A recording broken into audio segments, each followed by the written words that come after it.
Hello everyone, I hope बहुत अच्छे से पढ़ाई कर रहे हो आप सभी बच्चे, बहुत अच्छे से तैयारी कर रहे हो क्लास 10th। तो आज जो हम पढ़ने वाले हैं वो है हमारा चैप्टर पोएम है the trees which is written by Adrienne Rich. Adrienne Rich बहुत अच्छे पोइटस हैं, काफ़ी इमेजिनेशंस के साथ उन्होंने पोएम लिखी हुई है। और इमेजिनेशंस जो ये है कि जो ट्रीज़ हैं दे आर मूविंग आउटसाइड, तो काफ़ी इमेजिनेटिव पोएम है जिसमें she has used many figures of speech, many literary devices she used. तो आपको थोड़ा ध्यान से इसको पढ़ना पड़ेगा और इमेजिनेशंस की तरह आप लॉजिक नहीं लगाएंगे, सिर्फ एक इमेजिनेशन के बेस पर ही आपको इसको पढ़ना पड़ेगा, तभी आप समझ पाएंगे। पोएम बहुत अच्छी है, बहुत ब्यूटीफुल है, बहुत ब्यूटीफुली लिखी हुई है एंड्रिन रिच ने। तो अभी हम स्टार्ट करते हैं इस चैप्टर को, इस पोएम को। तो सबसे पहले उन्होंने before starting the poem she asked a question that can there be a forest without trees, कि क्या कोई जो है फॉरेस्ट देखा है आपने?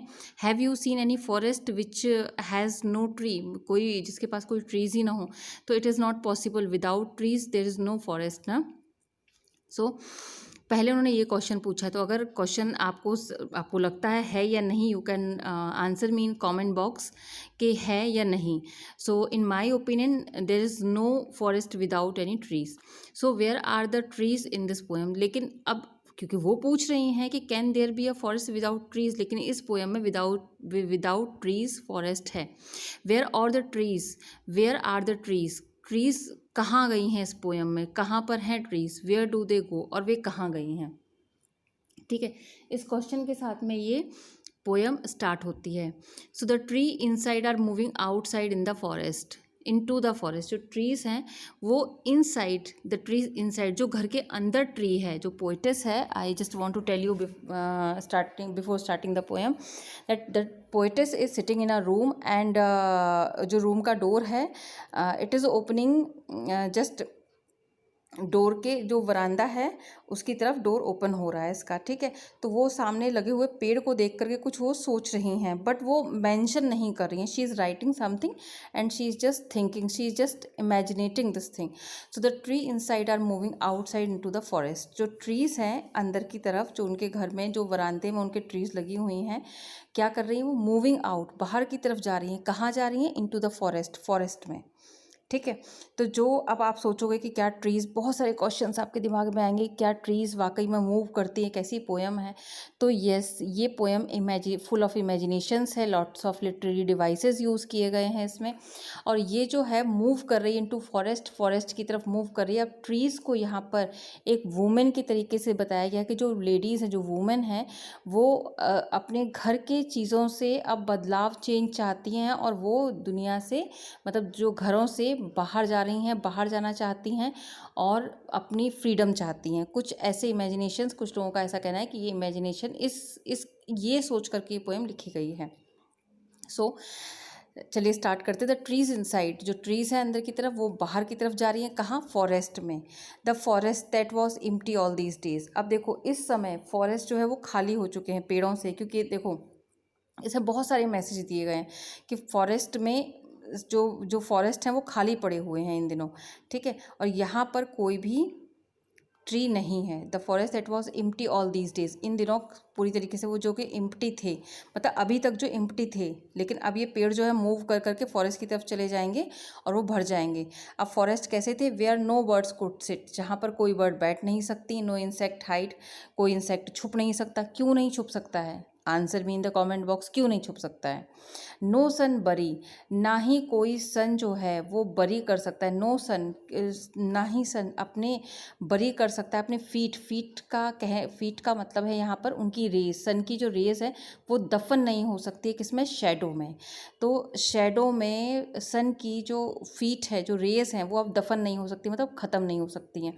अब पेड़ के लगने से क्या होता है? सूरज की रोशनी पूरी नीचे तक नहीं आ पाती है, बीच में ही रुक जाती है। रुक जाती है मतलब ख़त्म हो जाती है, ख़त्म हो जाती है मतलब बरी या दफन हो जाती है। तो अब क्योंकि पेड़ नहीं है तो डायरेक्ट जो है सूरज की रोशनी अर्थ तक पहुंच रही है।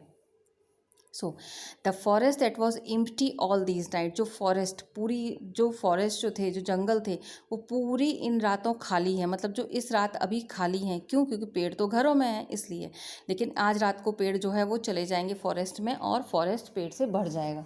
सो will be full of trees by morning, कल तक पेड़ जो, पेड़ों से जो है वो फुल ऑफ ट्रीज हो जाएगा। क्या?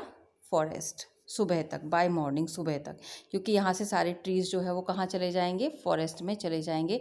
प्रैक्टिकली ऐसा नहीं होता है, बट इमेजिनेशन है कि जो पेड़ हैं वो घुट रहे हैं, अंदर बंद हैं, और वो अब धीरे धीरे जा रहे हैं हमारे यहाँ से जा करके, और वो फॉरेस्ट में चले जाएंगे क्योंकि हमारे यहाँ से वो घुट रहे हैं। ठीक है, तो इस तरीके से एक इमेजिनेशन वाली पोयम है ये। ठीक है, all night the roots work. अब क्योंकि बाहर जाना है, जंगल में जाना है, तो पेड़ क्या करेंगे? वो काम करेंगे। क्या काम करेंगे?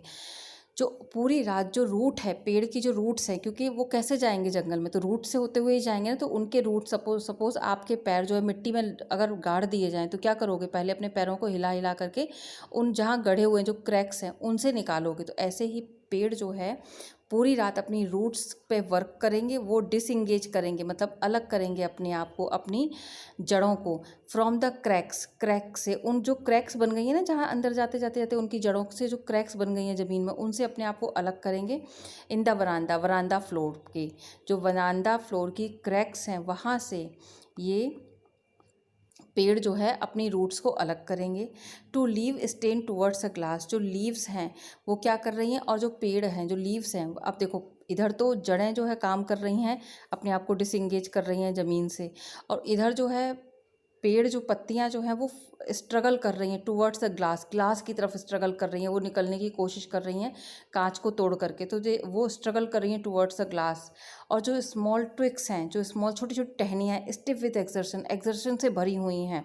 लॉन्ग क्रैम्प्ड बॉग, जो लंबी लंबी क्रैम्प्ड, क्रैम्प्ड मतलब होता है सख्त हो गई हैं जो टहनियाँ, बॉग हैं जो मोटे वाले जो टहनियाँ हैं वो। Shuffling under the roof, shuffle कर रहे हैं, मतलब कि देखो जो पेड़ है उसकी जो टहनियाँ हैं अब वो रूफ पे क्या कर रही हैं? कभी यहाँ मुड़ रही हैं, कभी यहाँ मुड़ रही हैं, कभी यहाँ मुड़ रही हैं, तो क्या कर रही हैं? शफल कर रही हैं, वो यहाँ से निकलने की कोशिश कर रही हैं। सपोज़ कि ये पेड़ है जो घर के अंदर लगा हुआ है, अब वो इतना बड़ा हो गया तो क्या कर रही हैं? वो यहाँ से निकलने की कोशिश करेंगे, तो वो मुड़ेंगे यहाँ से, तो इस तरीके से क्या कर रहे हैं? ये शफल करने की कोशिश कर रहे हैं। शफलिंग मतलब होता है जगह बदलना, बार बार यहाँ से वहाँ से।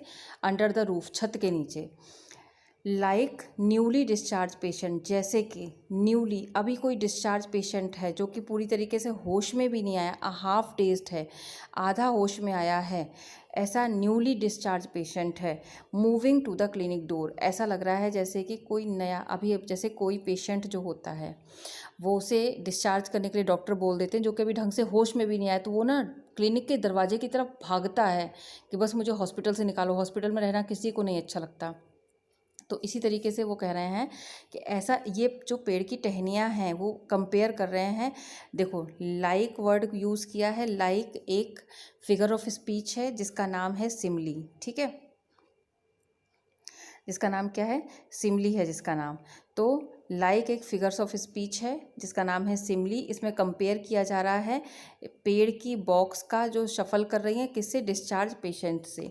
ठीक है, तो इनसे इनका कंपेयर किया जा रहा है। और डिस्चार्ज पेशेंट कैसा है? अभी हाफ डेज्ड है। हाफ डेज्ड मतलब कि आधा होश में है। Moving to the clinic door, moving clinic door से खुशी से, जिस तरीके से वो जल्दी जल्दी बाहर निकलने की भागता है ना, उस तरीके से टहनियाँ भी अपने आप को फ्री करना चाहती हैं, वहाँ से भाग जाना चाहती हैं। कहाँ पर? फॉरेस्ट की तरफ। अब ये तो उनका काम हो गया। ठीक है, आई सिट इनसाइड, मैं अंदर की तरफ बैठा हुआ हूँ। डोर ओपन टू द वरांदा, दरवाजे जो हैं, मैं ऊपर की अंदर की तरफ बैठी हुई हूँ। डोर जो है वो वरामदे में खुले हुए हैं। राइटिंग लॉन्ग लेटर्स, और वो लंबे लंबे लेटर्स लिख रही हैं। इन विच, जिसमें कि आई स्कार्सली, स्कार्सली मतलब हार्डली, इसको निगेटिव सेंस में लिया जाता है। जैसे कि आई स्कार्सली मेंशन मतलब कि मैं मेंशन नहीं करती हूँ। The departure of the forest from the house, मैं इस डिपार्चर को, जो पेड़ों का डिपार्चर है, कहाँ? फॉरेस्ट की तरफ। कहाँ? फ्रॉम द हाउस, हाउस से जो डिपार्चर है फॉरेस्ट की तरफ इन पेड़ों का, उसको मैं अपने लेटर्स में मेंशन नहीं कर रही हूँ। मतलब ये कुछ बैठी बैठी लिख रही हैं और वो समझ रही हैं, लेकिन कि पेड़ जो है हमारे यहाँ से डिपार्चर कर रहे हैं, फॉरेस्ट में जा रहे हैं, लेकिन वो उस बात को मेंशन नहीं कर रही हैं लेटर में, क्योंकि हम ह्यूमन बींग्स जो होते हैं ना, वो पेड़ों को इतना इम्पोर्टेंस नहीं देते हैं। पेड़ लगा दिए, ठीक है, लगा है, पे पानी डाला नहीं डाला, वो सूख रहा है, तो इतना बहुत कम इम्पोर्टेंस देते हैं, कहने का मतलब ये है यहाँ पर। तो वो कह रही हैं कि मैं भी, वो थोड़ी सी उसके लिए केयरलेस हो जाती हैं कि ठीक है कोई बात नहीं है। तो वो उसको जो है ये केयरलेसनेस शो हो रहा है यहाँ पर, कि वो थोड़ी सी केयरलेस हो जाती है इस चीज़ को लेकर के कि पेड़ वहाँ पर जा रहा है, तो वो अपने लेटर्स में इसको इम्पोर्टेंस नहीं देती हैं। तो ठीक है, द नाइट इज़ फ्रेश। अब now she is talking about कि कैसा लग रहा है वहाँ पर, इन्वायरमेंट कैसा है, वहाँ का वेदर कैसा है, वहाँ पर लग कैसा रहा है। तो रात कैसी है, फ्रेश है। द होल मून शाइन्स, पूरा जो मून है वो पूरा चमक रहा है। In the sky still open, और स्काई जो है वो पूरी तरीके से खुली हुई है, एकदम साफ है। ठीक है, the smell of leaves and lichen, जो वहाँ की, जो पेड़ की पत्तियों की खुशबू है, और लिंचन मतलब जो काही वहाँ पे पेड़ के आसपास जो लगे, उनकी खुशबू जो है वो still reaches like a voice, वो रूम तक आ रही है। कैसे, जैसे कि एक आवाज़ हो उन पेड़ों की। आपने देखा आपके आंगन में कोई गुलाब का पेड़ लगा होगा, किसी फूल का पेड़ लगा हो, किसी मैंगो का पेड़ लगा हो, लेमन का पेड़ लगा हो, तो इनकी खुशबू आती है पत्तियों की। तो ऐसे ही वो कमरे में बैठी है, और जो पोइट्रेस हैं वो कमरे में बैठी हुई हैं, और उनको उनकी खुशबू आ रही है। तो वो खुशबू को क्या कह रही हैं, इमेजिनेशन है, वो उनकी आवाज़ कह रही हैं कि ये आवाज़ है। उन खुशबू, उन पत्तियों की, उन सब चीज़ों की खुशबू जो मेरे पास तक पहुंच रही है, वो उन पेड़ों की आवाज़ है। Now last, my head is full of, और वो जो इतनी ज़ोर से आ रही है कि उनको लग रहा है कि इतनी ज़ोर ज़ोर से फुसफुसा रही हैं। आपने देखा पत्तियां जब एकदम बोलती हैं ना, मतलब जो वो हिलती हैं तो आवाज़ होती है, तो वो विस्परिंग से, उस फुसफुसाहट से मेरा हेड, जो पोइटस कह रही है कि मेरा सिर जो है वो भर गया है उस फुसफुसाहट से, उसकी खुशबू से। टुमारो विल बी साइलेंट, विच, जो कि कल जो है वो एकदम साइलेंट हो जाएगी। क्यों साइलेंट हो जाएगी, क्योंकि पेड़ जो है वो कहाँ पहुँच जाएंगे, जंगल में, फॉरेस्ट में चले जाएंगे, तो यहाँ पर कोई खुशबू नहीं होगी। और खुशबू को वो क्या कह रही हैं, वॉइस कह रही हैं ट्रीज़ की। तो ये जो विस्परिंग है, जो खुशबू है, ये कल होगी ही नहीं। अब आप सोच रहे हो कि खुशबू को विस्परिंग क्यों करी है, ये उनकी इमेजिनेशन है। ठीक है, this poem is totally based on imagination. तो आपको वो चीज़ समझनी होगी कि which tomorrow will be silent, जो कि कल शांत हो जाएगा, क्योंकि trees will move towards the forest. अब वो कह रही हैं लिसन, ध्यान से सुनो, listen, the glass is breaking. अब वो, ये सिर्फ उनकी इमेजिनेशन उनके मन में चल रहा है कि देखो ग्लास जो है, कांच जो है वो टूट रहे हैं। पत्तियां थी ना, वो लड़ रही थी, एकदम बाहर की तरफ जाने के लिए स्ट्रगल कर रही थी। तो अब वो क्या कर रही हैं, ग्लास टूट रहे हैं। The trees are stumbling forward, और ट्रीज जो है वो स्टम्बल कर रही हैं, स्ट्राइक कर रही हैं, आगे की तरफ बढ़ रही हैं, आगे की तरफ, रात में, इनटू द नाइट। मतलब कि सोचो कि रात में ट्री जो है वो बढ़ रही हैं आगे की तरफ, वो कहाँ जा रही हैं, वो फॉरेस्ट में जा रही हैं। विंड्स रश टू मीट, और क्या हो रहा है, हवा चल रही है। तो वो क्या इमेजिनेशन कर रही है, पोइट की इमेजिनेशन क्या चल रही है कि विंड जो है वो उससे मिल रही है। रश मतलब होता है जल्दी से आना, जल्दी से आ रही है, मतलब जो हवा चल रही है। तो पोइटस ये फील कर रही है कि ये पेड़ से मिलने आई हैं, उनसे उनसे मिलने आई हैं, क्योंकि कल वो फॉरेस्ट चली जाएंगी, कल सुबह फॉरेस्ट चली जाएंगी, इसलिए विंड जो है वो उनसे मिलने आई हैं। अब बहुत इनको ध्यान से सुनना। The moon is broken like a mirror. अब क्या है, ये मून है, और यहाँ पर देखा आपने पेड़ लगे होंगे, ठीक है। तो जो पेड़ लगे हुए हैं, तो इनकी रोशनी मून की कैसी आती है, थोड़ी सी यहाँ पे टूट, मतलब ब्रोकन ग्लास की तरीके से आती है। तो the moon is broken like a mirror. तो हमें कैसा दिख रहा है मून, यहाँ पर हम तो यहाँ दिख रहे हैं ना, तो मून कैसा दिख रहा है हमें, एक टूटे हुए मिरर की तरीके से दिख रहा है। ऐसी रोशनी आ रही है पेड़ों में से छन छन के वहाँ पर। Its peace flash now in the crown of the tallest oak. और जो इसके पीस हैं, ये जो पीस हैं इसके, ये कैसे लग रहे हैं, क्राउन की तरीके से लग रहे हैं, ऑफ द टॉलेस्ट ओक, जो सबसे ज़्यादा टॉलेस्ट ओक का पेड़ है। Let me explain you. जो यहाँ पे कई सारे पेड़ लगे हुए हैं, तो जो सबसे टॉलेस्ट ओक का पेड़ है, ओक का पेड़ होता है, ठीक है। तो उसकी जो रोशनी आ रही है वो कैसी फील हो रही है, जैसे कि क्राउन हो। तो वो कह रहे हैं कि the its peace flash now, उसकी जो, इसकी जो टुकड़े हैं, जो मून की जो रोशनी आ रही है वो कैसी है, ब्रोकन लाइक अ मिरर की तरीके से है। और ये कैसे फील हो रहे हैं, जैसे कि टूटे हुए क्राउन के टुकड़े हों, नहीं, जैसे ये टूटे हुए पीस कैसे लग रहे हैं, जैसे कि क्राउन हो of the tallest oak, tallest oak के क्राउन हो, ऐसा फील हो रहा है। इसको देख करके। आई होप इतना समझ में आया होगा। इसमें देखो फिगर्स ऑफ स्पीच, सिमिली बहुत जगह यूज़ हुआ है। कंपेयर कर रहे हैं, जब भी कंपेयर करते हैं लाइक या एस की तरीके से, लाइक या एस वर्ड हो जाए और कंपेयर हो जाए, ठीक है। She is as light as feather, ठीक है। तो एज यूज़ कर दिया तो एज क्या हो जाएगा, अगर हमने एज यूज़ किया है कंपेयर में, लाइक यूज़ किया है, तो वहाँ पर सिमिली आ जाता है। सिमिली एक फिगर ऑफ स्पीच का नाम है, ठीक है। ऐसे ही मेटाफर भी होता है। तो यहाँ पर उन्होंने सिमिली बहुत यूज़ किया है। दूसरा एलिट्रेशन, एलिट्रेशन क्या होता है, हिंदी में आपने सुना होगा अनुप्रास अलंकार। तो एलिट्रेशन जहाँ पर एक वर्ड जो होता है वो दो बार आ जाए, जैसे कि देखो द ट्रीज, टी आया है, ठीक है। और ऐसे कई सारे वर्ड्स यहाँ पर मिल जाएंगे, द टॉलेस्ट, ठीक है।